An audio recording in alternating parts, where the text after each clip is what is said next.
हरे राम राम राम हरे हरे हरे कृष्ण कृष्ण कृष्ण हरे हरे. नमस्कार. हा मंत्र जो मी आता म्हटला तो कुठे आहे बरं? आपण आरती झाल्यावर हेच म्हणतो, हरे राम राम राम हरे हरे, हरे कृष्ण कृष्ण कृष्ण हरे हरे.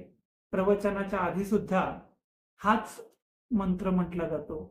पण हा आहे कुठला?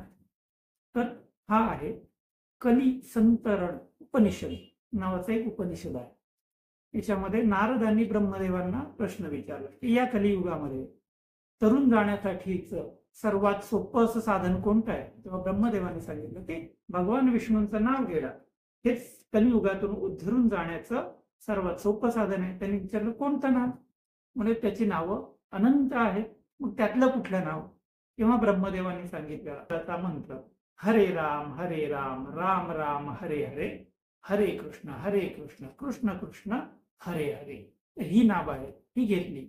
त्या उपनिषदामध्ये हा केवळ एकच श्लोक आहे आणि त्याचं नाव आहे कली संतरण उपनिषद. आपल्याकडे अनेक गोष्टी आपल्या नेहमीच्या व्यवहारात एवढ्या सुलभ पद्धतीने आणून सोडलेल्या आहेत की त्याच्या मागची कारण आपल्याला लक्षात येत नाही. पण कलियुगातून मुक्त होण्यासाठी, कलियुगातून आपल्याला या आयुष्यातून आपल्याला उत्तम गती मिळावी किंवा मोक्ष मिळावा म्हणून सर्वात महत्वाचं काय तर नामसाधन.